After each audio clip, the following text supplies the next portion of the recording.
بسم اللہ الرحمن الرحیم۔ السلام علیکم۔ اردو کہانی سینٹر میں خوش آمدید۔ وہ دلہن بنی میرے سامنے سر جھکائے بیٹھی تھی۔ اس کی تابع داری پر میرا دل خوش ہو رہا تھا۔ میں ہمیشہ سے چاہتا تھا کہ میری بیوی ایسی ہی تابع دار اور خوش مزاج ہو۔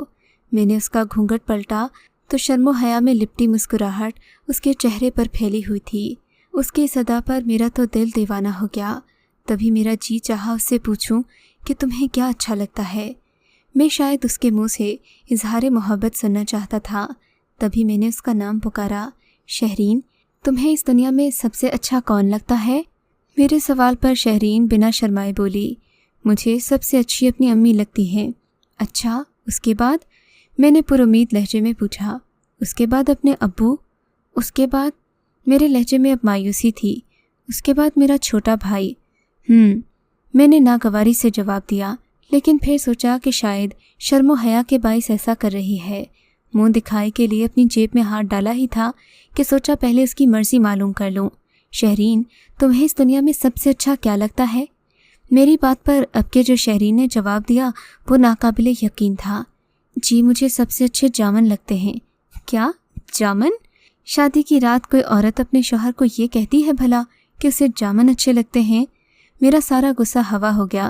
اس کی معصومیت پر مجھے پیار آنے لگا، مگر میں کیا جانتا تھا اس معصومیت کے پیچھے کتنا بڑا راز چھپا ہے۔ خیر، میں نے شہرین کو انگوٹھی پہنائی اور ہم نے نئی زندگی کا آغاز کر دیا۔ شہرین بہت اچھی بیوی ثابت ہوئی تھی۔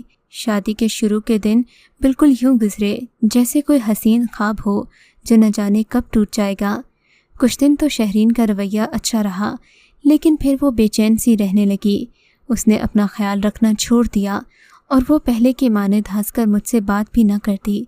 اکثر بے چینی سے پہلو بدلتی رہتی۔ میری سمجھ میں نہیں آتا تھا کہ آخر اچانک شہرین کو ہو گیا ہے۔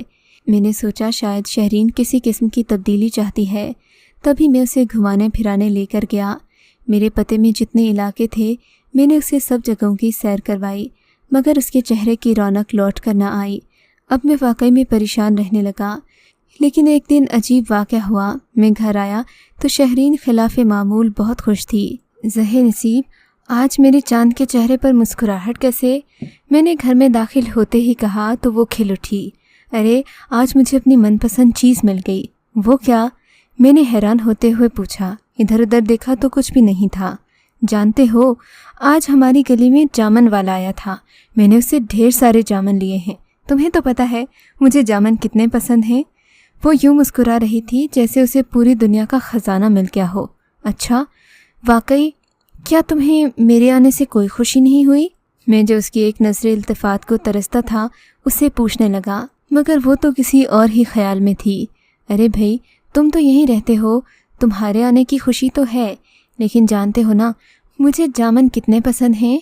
یہ کہتے ہوئے اس کے چہرے پر ایک عجیب سا تاثر ابھرا جسے میں سمجھ نہیں سکا۔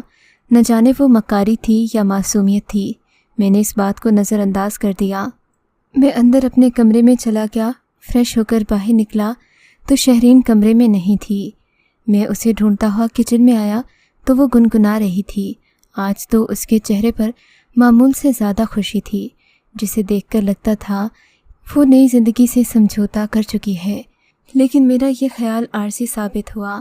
اگلے دن شہرین کا پھر مجھ سے وہی رویہ تھا۔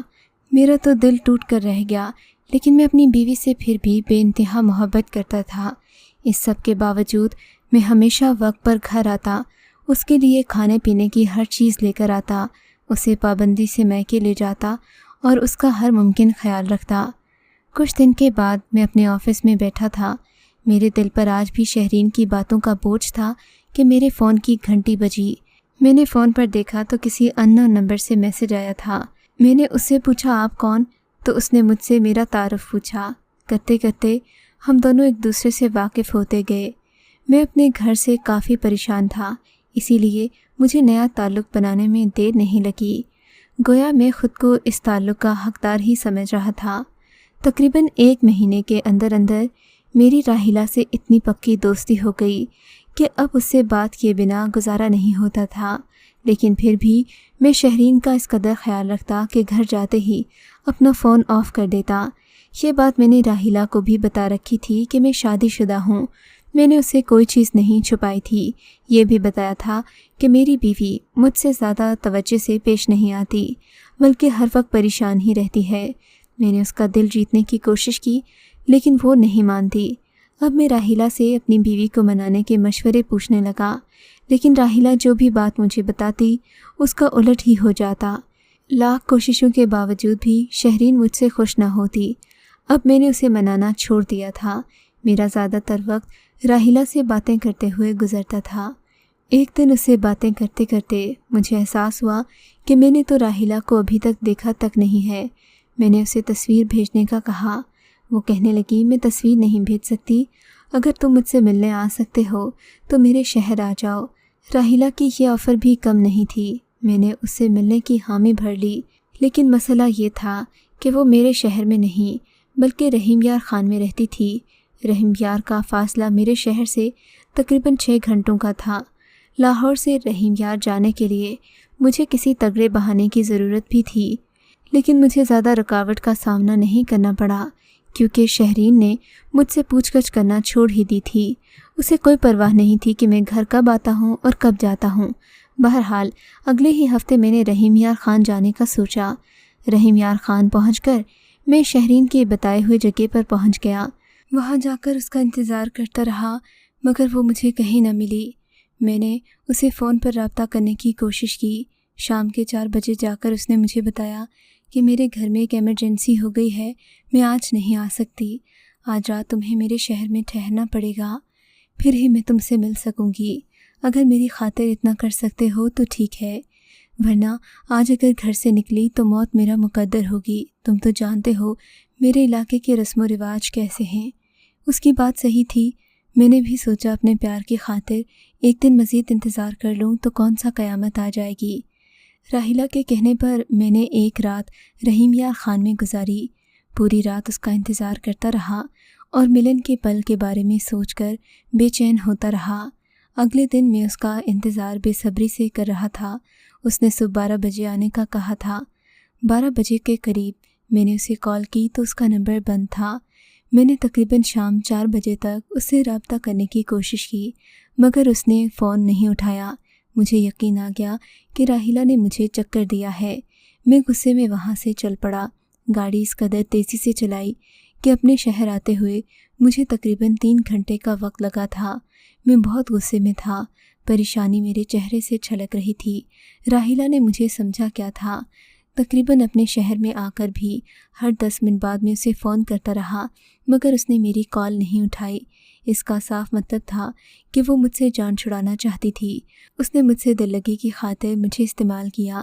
آفس جانے کا من نہیں ہو رہا تھا، حالانکہ آدھا ادھورا کام چھوڑ کر راحیلہ سے ملنے پہنچا تھا۔ خیر مغرب سے تھوڑا پہلے میں گھر کے لیے روانہ ہو گیا۔ ابھی میں نے اپنے گھر کی گلی میں قدم رکھا ہی تھا کہ ایک بزرگ نے مجھے روک لیا۔ بیٹا، برا نہ مانو تو میری ایک بات سنتے جاؤ۔ بزرگ کا چہرہ سنجیدہ تھا۔ ان کی بات سن کر میں رک گیا۔ بیٹا، یہ شریفوں کا محلہ ہے۔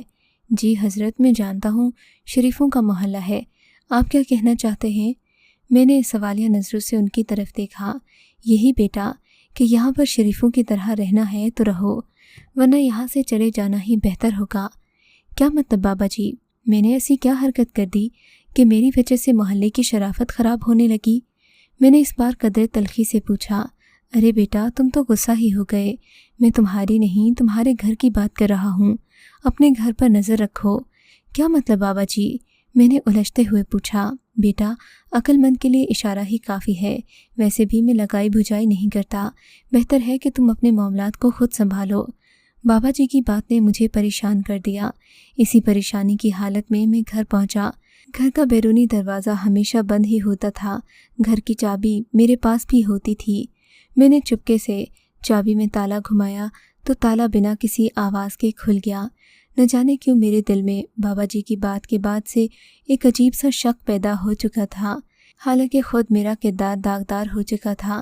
میں تو گناہ کی نیت سے رحیم یار خان گیا تھا، مگر پھر بھی مجھ سے برداشت نہ ہوتا کہ میری بیوی مجھ سے اس طرح کا دھوکہ کرے۔ میں نے گھر میں داخل ہو کر دیکھا تو مجھے شہرین کہیں نظر نہ آئی۔ کیا وہ اس وقت کہیں گئی ہے؟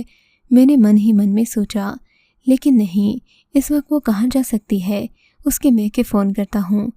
تبھی میں نے اس کی والدہ کو فون کیا۔ ان کے لہجے میں گھبراہٹ تھی۔ کہنے لگیں، شہرین ادھر ہی ہے، تمہیں فکر کرنے کی ضرورت نہیں۔ باقی سب تو ٹھیک تھا، لیکن ان کے لہجے کی گھبراہٹ نے مجھے کچھ سوچنے پر مجبور کر دیا۔ اس سے پہلے کہ میں گھر سے نکل کر شہرین کی تلاشی شروع کرتا یا پھر ان کے گھر جا کر اس بات کی تصدیق کرتا کہ وہ واقعی وہاں موجود ہے یا نہیں، مجھے پاس والے کمرے سے گھٹی گھٹی آوازیں سنائی دیں۔ یہ وہ کمرہ تھا جو ہم کم ہی استعمال کیا کرتے تھے۔ میں نے بے اختیار کمرے کا رخ کیا تو کمرے سے آنے والی آوازوں میں شدت پیدا ہو گئی۔ چونکہ میرے قدموں کی آواز اندر تک جا رہی تھی، اس لیے کسی نے اٹھ کر دروازہ فوراً سے بند کر دیا۔ میں نے دیکھا اندر سے شہرین کی ہلکی ہلکی چیخوں کی آواز آ رہی تھی، مگر پھر نہ جانے کیا ہوا کہ دروازہ بند ہو گیا۔ میں بری طرح دروازے کو پیٹنے لگا۔ اس دروازے کی کوئی کھڑکی بھی نہیں تھی۔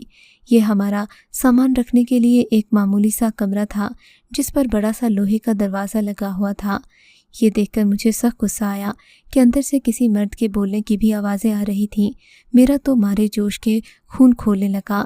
میں نے زور زور سے دروازہ پیٹنا شروع کر دیا، لیکن شہرین نے دروازہ نہ کھولا۔ میرا غصہ آسمان کو چھو رہا تھا۔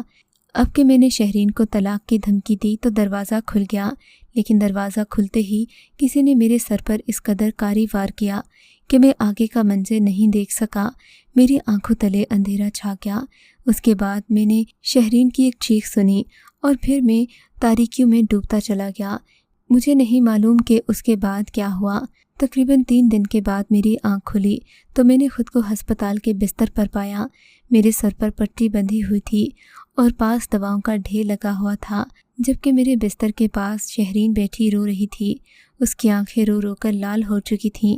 وہ بہت پریشان دکھ رہی تھی۔ ایسا لگتا تھا جیسے وہ اپنے کیے پر شرمندہ ہے، اس سے بہت بڑا گناہ سرزد ہو گیا ہو۔ میرے ذہن میں باقی کوئی بات نہیں تھی۔ رفتہ رفتہ شہرین کا چہرہ دیکھ کر مجھے پچھلی تمام باتیں یاد آنے لگیں۔ شہرین، تم کہاں تھی؟ میں نے غصے سے پوچھا۔ وہ میرے قریب آ کر بولی، ڈاکٹر نے آپ کو آرام کرنے کو کہا ہے، آپ اس وقت زیادہ بات مت کیجیے۔ مجھے اس کے اس انداز پر اور غصہ آ گیا۔ شہرین، سچ سچ بتا دو، وہ سب ڈرامہ کیا تھا، ورنہ میں ابھی اور اسی وقت۔ اس نے میرے منہ پر ہاتھ رکھ دیا۔ طلاق کی بات مت کرنا، میں تمہیں سب سچ بتا دوں گی افضل۔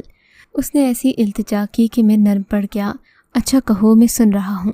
میں شروع سے لے کر آخر تک آپ کو ساری بات بتاتی ہوں تاکہ آپ کے من میں کوئی سوال باقی نہ رہے۔ شہرین نے سر جھکا کر کہا، ہاں کہو، میں سن رہا ہوں۔ میں نے آنکھیں بند کرتے ہوئے کہا، میرا تعلق ایک عام سے گھرانے سے تھا۔ میں جس حالت میں آپ کو ملی تھی وہ تو بہت بدلی ہوئی تھی۔ میں ایک ایسی گھرانے سے تعلق رکھتی تھی جہاں ہمیں کھانے پینے، اوڑھنے پہننے کا ڈھنگ نہیں تھا۔ ہم لوگوں نے غریب گھرانے میں آنکھ کھولی تھی۔ ظاہر ہے ہماری پرورش بھی اسی لحاظ سے ہوئی تھی۔ ہم 3 بہنیں تھیں۔ امی کا کوئی کمانے والا نہیں تھا، ابا بچپن میں ہی فوت ہو گئے تھے۔ ہمارا واحد سہارا میرے ماموں جان تھے، جو اکثر ہمارے گھر آتے رہتے، ہمیں حوصلہ دیتے، ہمارے لیے طرح طرح کی چیزیں لاتے، ہماری ہر ضرورت کا خیال رکھتے۔ میرے ماموں کا ایک ہی بیٹا تھا، اس کا نام زین تھا۔ وہ ہم سب کو بہت پسند تھا، وہ بھی ہم سب سے بہت پیار کرتا تھا۔ وہ اکثر ہمارے گھر آتا جاتا رہتا تھا۔ وہ آتا تو میرے دل کا بوجھ ہلکا ہو جاتا۔ میں اس سے دل کی باتیں کیا کرتی، بتاتی چلوں کہ ہمارے خاندان میں کوئی بھی پڑھا لکھا شخص نہیں تھا۔ زین بھی ایسی ہی طبیعت کا مالک تھا۔ اسے پڑھائی سے کوئی دلچسپی نہیں تھی، لیکن اس نے ریڑھی لگا رکھی تھی جس پر وہ مقامی پھل بیچا کرتا تھا۔ اس کی اچھی خاصی آمدن ہو جاتی۔ اگر دن کا 700 روپے بھی کما لیتا تو مہینہ اچھا خاصا گزر جاتا تھا۔ مجھے اس کی یہی عادت پسند تھی کہ وہ ایک ذمہ دار نوجوان تھا۔ عین ممکن تھا کہ جلد ہی ہماری بات طے ہو جاتی کہ امی کو کسی نے بتایا کہ گاؤں میں ان کی چھوڑی ہوئی زمین کے ساتھ ایک ذمہ دار اپنی حویلی بنانا چاہتا ہے۔ ذمہ دار نیک طبیعت کا مالک تھا۔